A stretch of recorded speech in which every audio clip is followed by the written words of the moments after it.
So, Sounders of Thunders. This is our season opener closer for the 2019 season opener, I guess. Yeah, that all makes sense. Yes. That all makes enough sense. As long as we don't point out that there's still one more friendly, and then the friendly against the, is it the Mexican League team, or is it South America?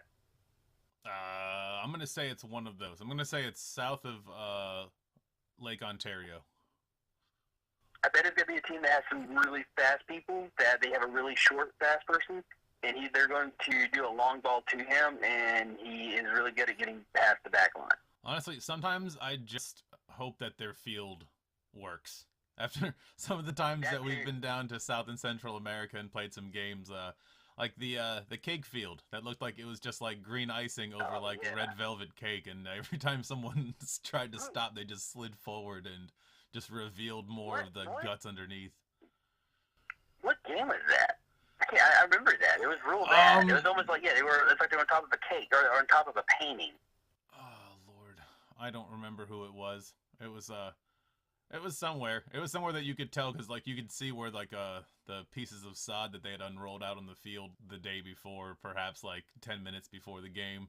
You could still see them nothing had grown in, nothing was it was not good. They ate some Scottish people down there. See? Yeah, you thought of all the stereotypes I could have done about lawn and South and Central America. I'd have gone there. No, I went to Scotland. You did. You sure did. Yeah. But anyway, Oh, that's right. Sorry, we were doing a radio show about the Sounders.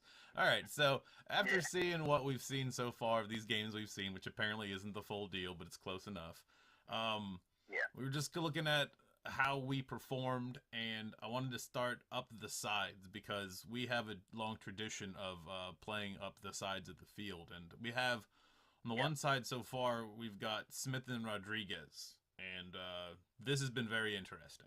It really has. I feel like Smith he feels the most comfortable on the side like that. I've seen some amazing runs from him, and weaving into the get to the box to do a crossover, and they've been real slick, really slick every time he's touched the ball. He's really fast. Like, it's fun to see him get to actually lay it out on one of those overlaps. Like, there was one play, and I think the last game, where he really got to just kind of let his legs go, and he was just crazy fast. Would you say that he's new fast, or probably not new fast, but close to it? Also, maybe even Jordan fast.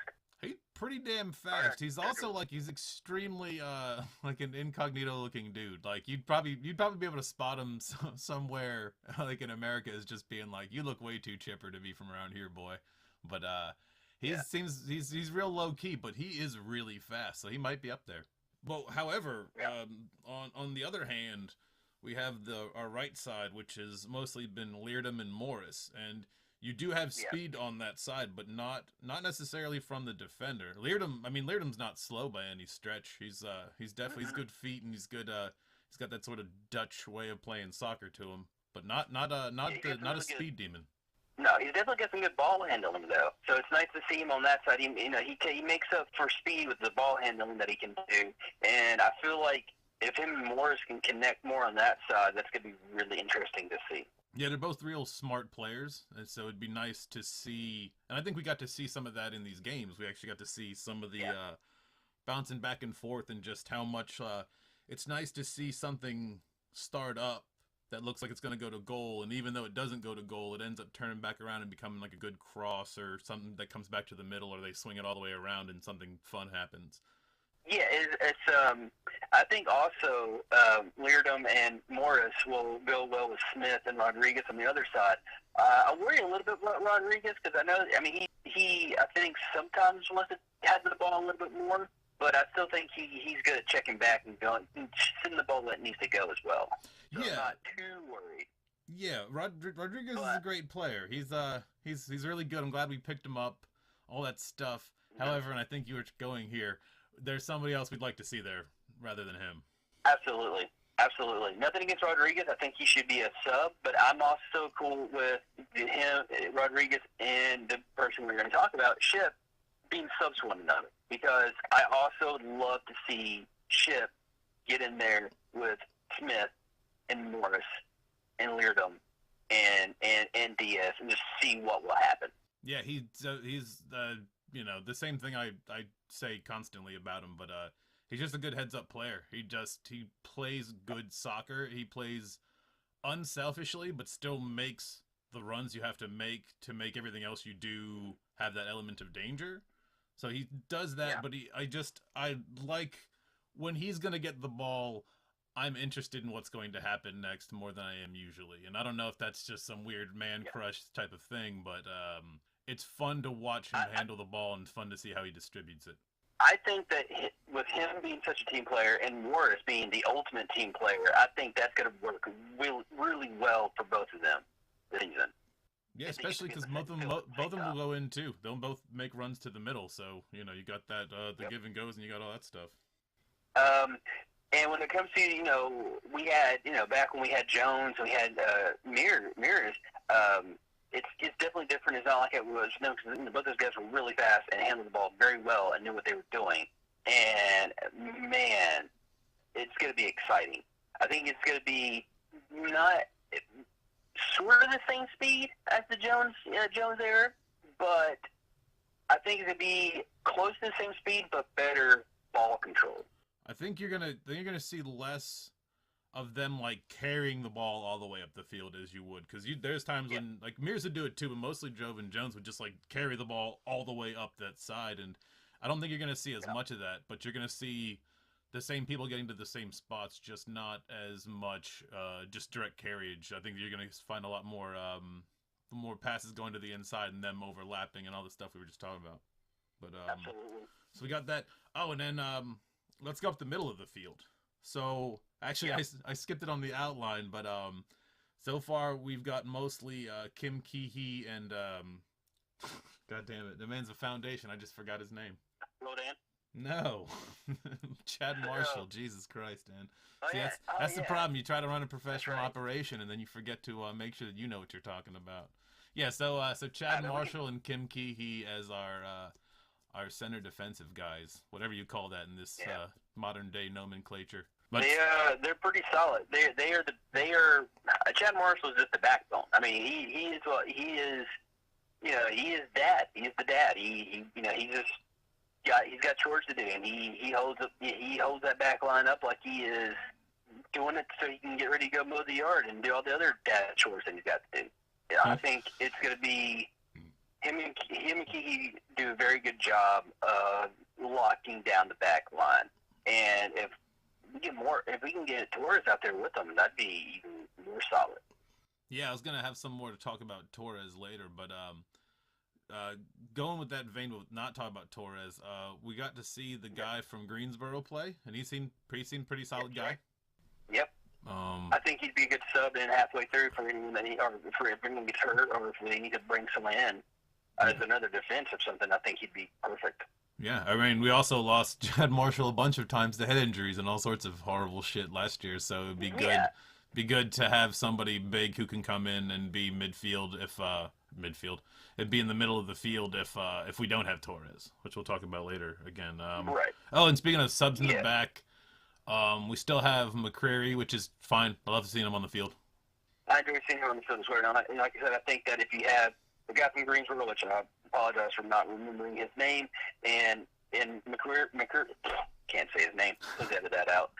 The other dude, I think that they're both good subs in for Marshall just in case he does get hurt, because he did get pretty knocked around last season. Yeah, and I think we also have we haven't gotten to these people yet, but we have the ability to drop Roldan or Svensson into the back in the middle if that's what the kind of thing we want going on there. They've both done stints at defense for us and done fine. They're both solid players like that. And actually, speaking of them, let's move to them. Roldan and Svensson. I think they're both doing a phenomenal job of being in the middle. They both have very big shoes to fill. With Alonso going to Minnesota, but I think they're doing a great job. And I mean, Roldan just gets better and better every season. The dude has stepped up his game every game and just proves that he is a very solid, reliable player in the middle. And I've seen him do some amazing things he just manhandles his way through players like they're nothing to get the ball and around them to get the ball, and is also a team player where he will make sure he can get the passes in and whatnot, and he also will take the opportunity to take a shot if it's available to him. And the Swede is just, he's tough. That dude will do what he can to stop the ball as well. Yeah, and I think a lot of the stuff you said about Roldan actually it goes for Svensson too. It's not like I think it's not as dramatic because there's a lot of those times when Roldan makes real dramatic runs with the ball where he's not so much out handling the ball around someone as he out handles the person as he has the ball, and that always makes me laugh. Yeah. Just like the entire time you were talking, and I was thinking about hearing Alonso come back with like. Like, Alonso, how does it feel to be back at the stadium, whatever its name is? And he'd be like, oh yeah, it's great. It's good to be back here. The Sounders fans, they're fantastic. I just wanted to say, ever since I came here from Cuba, I've found many homes, and there's a good home up there for me, and that's good. I had a good home here too, and I just want to send my love out to everyone out there. Oh yeah. Yeah, that's right. We got bits and everything. It's real cold. I wonder how his first winter will be out there. He'll be fine. I think him and I don't know what goes on there. Every time I go through there, I have fun and I leave and I forget everything. I think people give me the flashy thing from Men in Black every time I go to the Midwest. Oh wait, that's right. I was working, so I blocked it out of my memory. That's what it was. That's right. Yeah, I feel like that happens. I feel like that happens when I go to North Dakota, but that's another story. Yeah. So moving up the middle, again, we have Nicholas Ladero, who I will always say the man has his pros and the man has his cons. He is both sometimes inspiring and sometimes you want to wring his neck. But first of all, I want to go that when he is energized and when he is fully on it, he definitely brings up the game of people around him. He is definitely a nuisance for other defenses and all that. He's all everywhere when he's everywhere, and he's very dangerous like that. I think that through the three preseason games that I saw, he definitely did both his pros and cons each game. The first game against Houston, he scored an amazing goal. He did some runs and some ball handling that was phenomenal. But he also was doing, and this goes for each game, he also did some things that he always was victim to, which is not looking up sometimes and not getting rid of the ball when he should. The big con we get from him is like when he's not really helping, he is really hurting, in my opinion. I think he does a lot of time spent, just being a negative presence on the field when he is not on.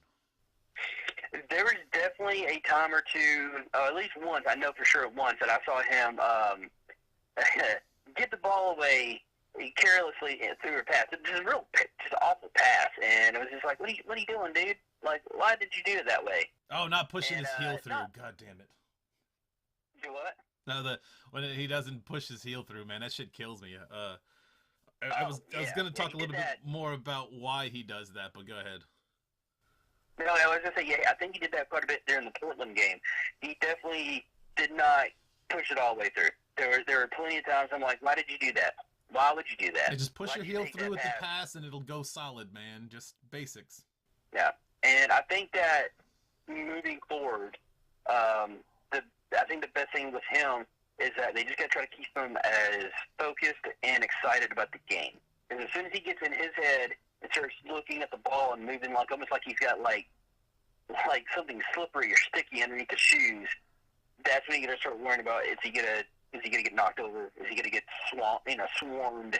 Is he gonna make a careless pass? Because that seems to be that's his cons. That's what happens. He just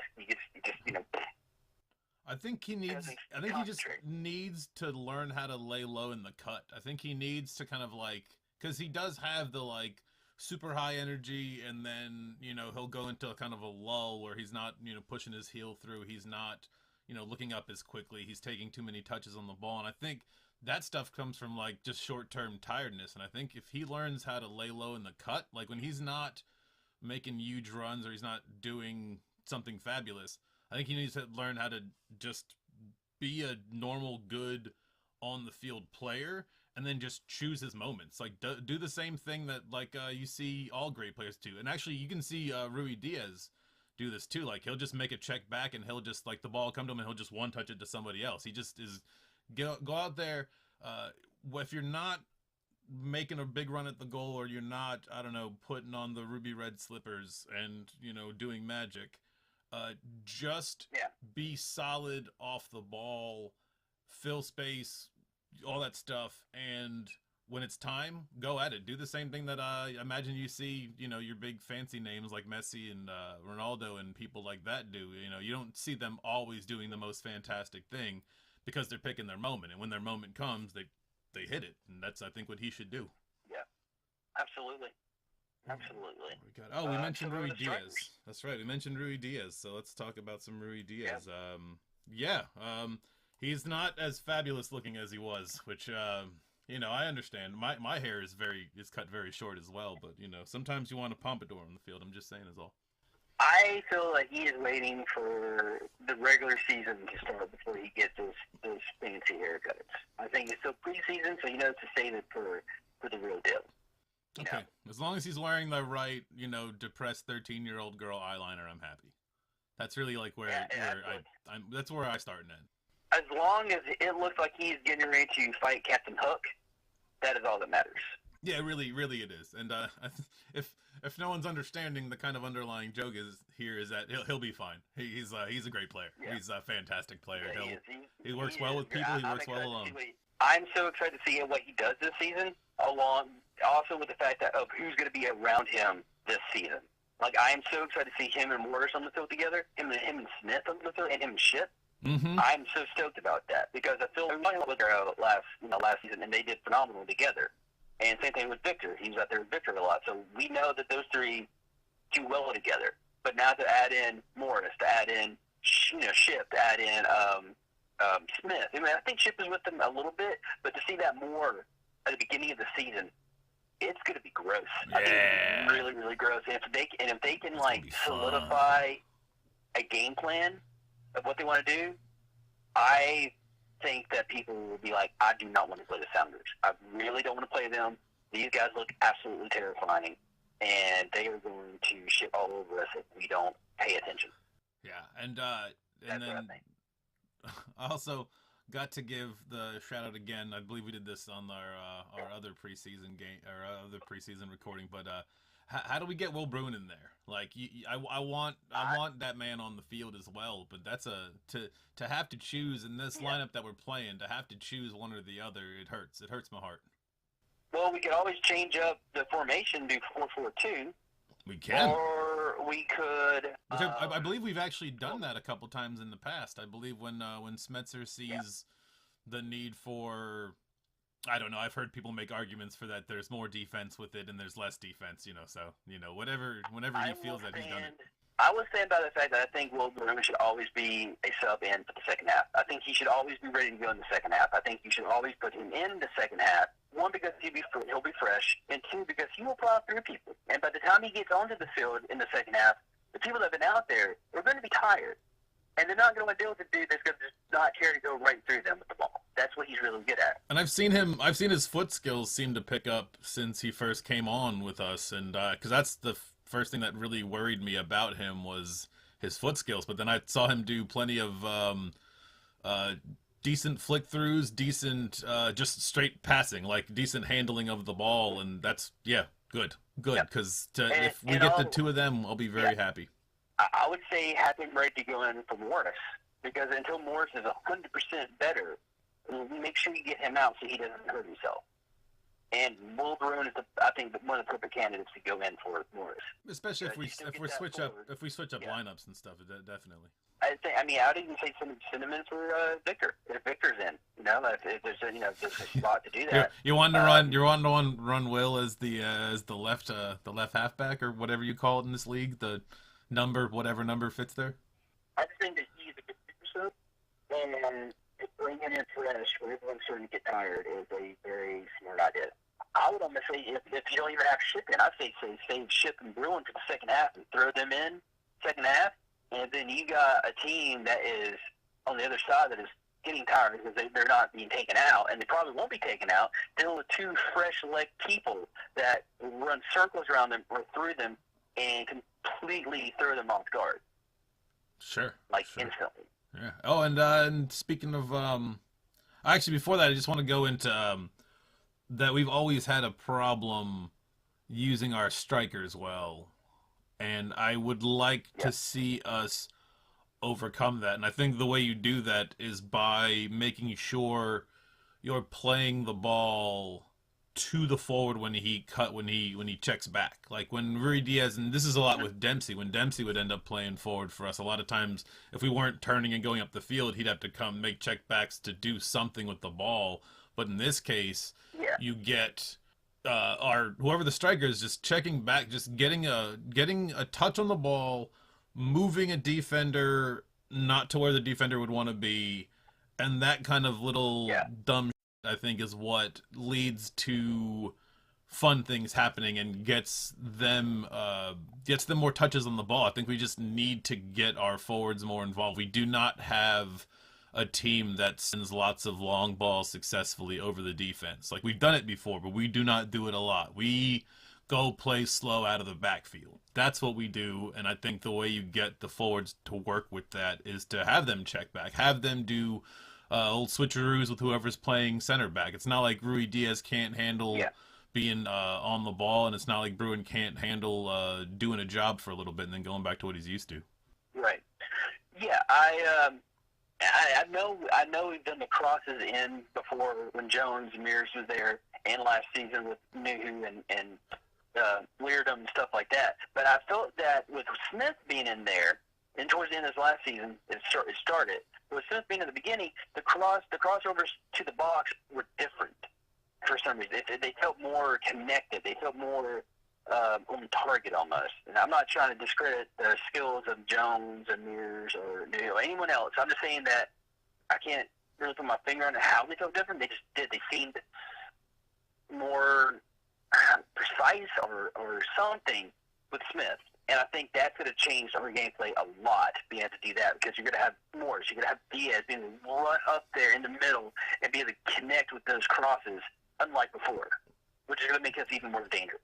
Actually, And because another thing with that, with our strikers, is that both Diaz and Morris run back post more than anyone else has. And with someone that can cross over like that, we're going to have two people that will know to run back post, and that's going to be even better. Absolutely. Crossing is a part of the damn game, and along with that, I actually put this for later on, but I'm going to talk about it right now. Finishing. One of the things we were not doing in those preseason games was finishing, getting that last touch on the ball that at least puts a good hard strike at the goalie. Because you got to do that to A, get the ball in the goal, or B, create that fun chaos that comes from rebounds. Yeah. If you look back at the first game against Houston, we had this crossover from Smith that and they did, and Diaz and Ladero were both able to finish. Victor helped with that one goal again with that Ladero got in that first game. But then you look back at the game against Dallas, and when Morris got the crossover, he finished. He was able to finish. Unfortunately, it was offsides. Mm-hmm. However, it was still a pretty ball. But you're right. We do have trouble finishing. We get close, and then we hold up at the last second. Or we have people that are just such team players that they won't take the shot because they're too considerate and want to try to get the whole team involved. I think they need to start being a little more selfish and just go for the finish. Yeah, man. Sometimes the little 22-year-old kid at the bar is right. You just have to shoot it. Yes. Sometimes you do have to shoot it. But I feel that I think what it is, and a lot of people get confused, and unfortunately a lot of Sounders fans get confused and think that, well, they're not trying to shoot the ball, they can't finish, when it's I think also a too much of a team player mentality, and it's not that they can't finish, it's that they're trying to be that team player. Yeah, I think I saw Morris take a few runs in these preseason games, and I was happy about it. They weren't always successful, but I think he got like corners off of him and stuff. So if you're keeping score and the percentage matters to you, like there were enough positive outcomes to the runs he made as opposed to whatever the hell else. But I think, like we were saying, That's what we wanted to see from him. We wanted to see him doing that. Yeah, I think another thing, and we can throw this in here, is that I think our set pieces are usually pretty well. We usually have pretty good set pieces because we have people that just know how to get that ball into the net when it comes to our corners. On the other side, I feel that we seem to fall victim to the other team's corner quite a bit. And I think that's something and of course I think every team out there that plays the game needs to work on, because I feel like that's where you get sloppy and end up getting a goal in for the other team. Yeah, you got to be able to do that stuff, man. You got to do the normal, how you get through another team getting a free cross at your goal. Yep, absolutely. All right, what else we got here? We got to check back in with the youngsters. You know, we're checking back in with how Buwana and Wingo are doing, and fine. Mm-hmm. Yep. I think Buwana could be a very bright star in the Sounders' future. He is a go-getter, and Wingo too, man. They both get out there and they give it their all. I hope they get more time with this. I hope that they're on the bench with us and get to go in when they need to go in. I hope they're out there with Will Bruin and whoever else will be there. And I mean, I knew you in with that because I think he's still a youngster. He was with us last season. He's still one of the young guys, and I think it'll be good. I see bright futures for both of them, three of them. Yeah, they've in the games in the past, not this preseason, but some of the ones last year, where we were forced to have a lot of young people and people who don't get a lot of time on the field. They did a good job of being solid players, moving the ball forward, being the excitable youngster types like they should be, and I just hope to see them maintain composure and to just not panic. They're both pretty solid on the ball, and I hope they just trust their instincts, and I hope they trust their skills, and I hope that we are out there moving for them. You know, moving to those open spaces so they don't have to be panicked when the ball comes to them, being like, what am I going to do now? There's, five opposite jerseys around me and no one's doing anything. We got to, I think if we are doing those good teamwork off the ball runs and movements, I think they'll be able to flourish. They seem to shine. They also seem to fall into the same kind of doldrums the Sounders fall into when they fall into them. So, they're in the right spot to do well for us. That's right. I agree. 100% agree with that. And moving on to the health of the team, I'm glad to see everyone in good health. I'm glad to see everyone, back to full strength. I mean, I think Morris has a little bit of, she's still slowly, like he's not 100%, but he's better than what he was. Yeah, he fell down one time and got up and was kind of doing like the hop around like before he got running, and I was like, no, don't be now. Yeah. I want him to have to get out there and do a lot. I think that's why it's a good thing to have him maybe come out halfway through the second half to keep him in a good place. No need to overdo it with him, and no need to run him down or make it where someone on the other side could do something sloppy and hurt him. Yeah, I'd almost say don't even let him play the friendly against the team from wherever, because that's where he got hurt last season. It's really? One of those friendly games or a Champions League game. Not that friendly. No, not at all. It was very chippy, if I remember correctly. But I think if he just stays alert and we can take him out until he gets 100%, we'll be fine. That'll maintain his status as an active player. And speaking of status of active players, we are talking about Torres. I haven't heard much news about Torres. No, I think someone asked Smetzer a question in an interview, and Smetzer was kind of just like, I don't know. If you say that he says he's not on the team, then fair enough. No, I think he said that we'll be seeing him at practice or whatever. So I think for now, at least, he's still on there. But, good for him. Go do whatever the fuck you want, man. You've done a good job. Yeah, I think he's been getting a lot of offers from other leagues, and I mean, that's to be expected. I mean, I feel like they saw how well he did for us, and they want him now, and that's understandable. I mean, I think he still completely can do whatever he wants to in Panama. I think he can do. I mean, I think he still it has that gigantic statue of him now for getting him into the World Cup. But if he wants to go back and play for a team there, good for him. If he wants to go South America or Central America or wherever, good for him. I'm glad, very glad. I think it's whatever he feels like doing. Yeah, he should. The world is his oyster, so he should do whatever you do with oysters. He can shuck it, I suppose. He can eat it. He can hold his nose at it. Doesn't matter. He can do it. Yeah. Whatever it is. And then moving on to the status of me, I mean, the kid is great. He is super fast, and if he gets a little bit more discipline, he will be very much talked about a lot because of his speed and just overall like unpredictability when he does have the ball. And yeah. If he can control the ball a little bit more with that speed, I feel like all of Europe will be coming after him. I mean, they're already looking at him. That's what I was kind of wondering. I put him on the list because didn't you hear rumors about that? Yeah, so before the preseason even started, he was home in Cameroon, and he wasn't coming back just yet because there were supposedly some offers from a few of the teams in Europe that were looking at him. See, but I guess it didn't go through. But I just think that's very promising for him. I'm excited for him. I mean, whatever happens with it, I wish him the best of luck. But I can see him going to Europe being a good thing for his career.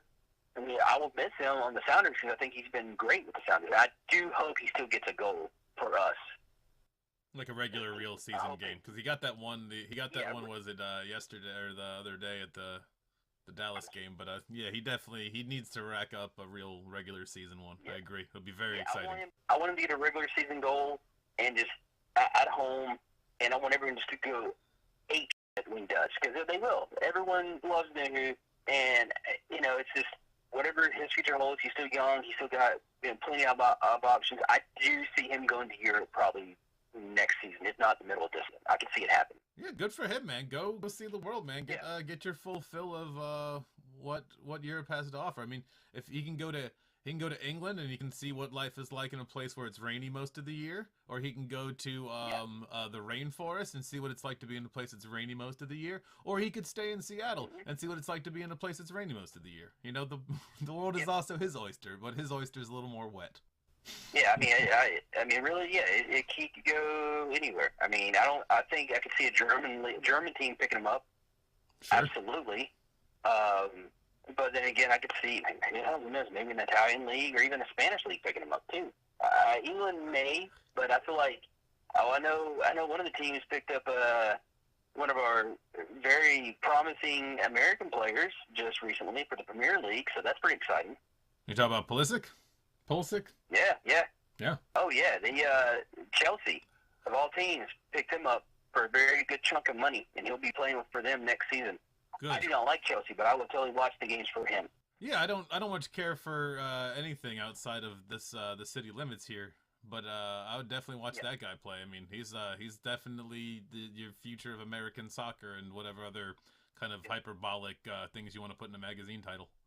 Yeah, but I think back to what we're talking about is my overall impressions of this preseason. But yes, we were 0-3, but you know what? It's preseason. It's to see how our team melds together. It's to see how the young players can play. It doesn't matter if we win or lose. I know someone would say yes, it does matter, but honestly, why go out there and give you your 110% in the preseason when those wins don't matter? It's just to test out how your players work together, so then you can fix and tweak those things for the real season. And I think that's what we did.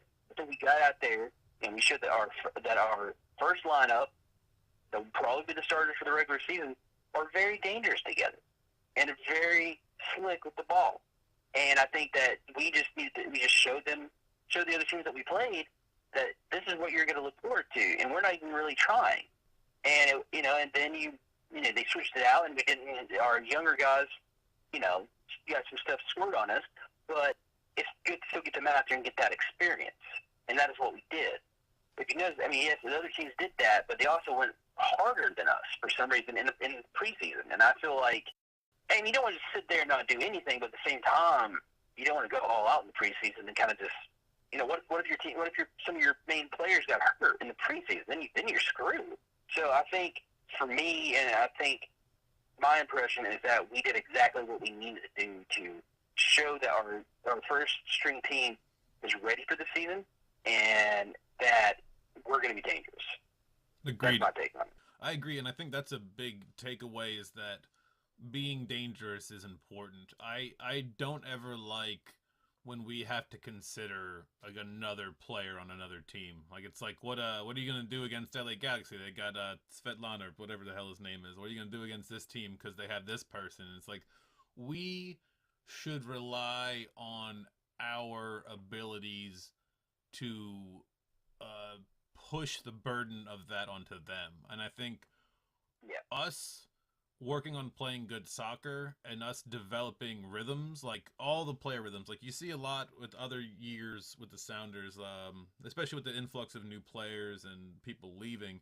You'd see people like, let's say, making a run and then they turn left after the run and the other guy sent the ball to the right and stuff like that. Those kind of silly things where like they were almost connecting but just not quite. Yeah. I think I want to develop those things, and I want us to play that normal good soccer I go on about, because I think that'll be the best way for us to be dangerous from any player anywhere on the field. And that's how you make the other teams have to compensate for you instead of you compensating for them.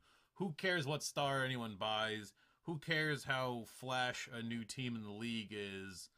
If we can go to goal from anybody on the field because the rest of us are doing what we're supposed to be doing to support and to be going back post and to dropping back to cover and to, you know, filling space, creating space, getting square, going to the touchline, making run, all the stuff that you learned how to do when you were a 9-year-old at soccer camp. If we concentrate on that stuff and we concentrate on, you know, being regularly solid and then all of a sudden being dangerous, I think that's what's going to get us a freaking an easier the supporter shield, an easier Cascadia Cup thing, and an easier MLS world's greatest grandpa mug. Like, what's going to get us that without everyone having to get hurt?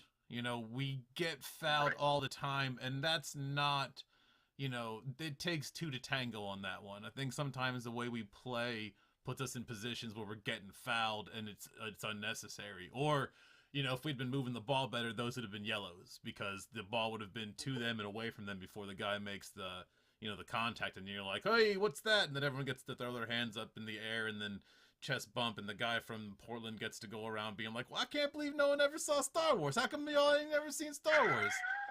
Had to name drop that guy because that's still my favorite. Whenever he's yelling at anyone, that's my favorite guy. Will Bruin's pretty good. Chara? Yeah. He screamed that no one's seen Star Wars, and he doesn't understand why they haven't. That is the best. Yeah. By the way, people at home, whoever ever listens to this, that's the funnest game to play with that guy. Anytime Chara's on the field, wait for something to happen, and when he gets mad and starts looking at people and saying things, just put the words in his mouth. I can't believe you've never seen Star Wars. And I think you will laugh for the rest of your days. It fits so perfectly, you would think that he's actually saying that shit. Yeah, it's great. And then it also gives you a reason to sit there with your friends and list all the Star Wars trivia you can. It's fantastic. Yeah. And finishing up, I think that I'm ready for the season to start. It can't start soon enough, man. I am pumped. I am just ready to see our first team get out there and do what we do. I think the first regular season game is against the new team of the league, Cincinnati, and there are no pushovers. They are not pushovers at all, and it's going to be a fight. The first game we're going to start the season with a fight. Good. Because Cincinnati is no pushovers. I watched them play the U.S. Open Cup. I hope I'm saying that right. I keep on thinking I'm saying the golf tournament, not the soccer one. But you might be saying the sailing one. I don't know. The America's Cup. Yeah, I'm not sure. You're just saying all of them, man. Pinewood Derby. The Pinewood Derby Trophy. That's what it is. The Pinewood Derby Trophy. But yeah, they made a really good run for not being an MLS team, and usually that doesn't happen. And they're fun to watch, and so it's going to be very interesting to see how that goes. It is also the calm before the storm before we get 3 more teams to the league season after the next. So Huzzah. Things are going to be changing. It's going to be the league is already getting hard because teams are getting better and better as the sport grows in this country. And as we add more teams to the league, it's going to be even harder to get to the championship, I feel. Yeah, and good. It should be hard. This isn't, we should be cutting away the fat. And you know what? If your main league gets really good, maybe your secondary league's good enough so you can go to a place that has good beer specials and good ticket specials, man. It'd be nice to go watch a team. I know I never took advantage of S2 when it was around here and not down in Tacoma, but at the same time, it's fun to go to a place and sit in bleachers and drink cheap beer and eat boiled peanuts, which they don't have here. But, you know, stuff like that, and watch like some pretty decent soccer, but at a lower level. It's fun to do that. It's a good, cheap way to do stuff. You can bring your little kitties and stuff along. Yeah, it's great. And with that, yeah, man, that's all I got, actually. I think I don't know what to say. I'm done, man. I think we spent all our expectorates and whatnot. Yeah, I think we did make some really good points. I think we did really good on that one. Yeah, I'm gonna keep this part in too. I'm gonna keep the part where we pat ourselves on the back and let everyone else be like, "Oh, good," because I would have patted them on the back too, but I'm not there. So you're welcome, everyone. You're welcome. Yes, absolutely.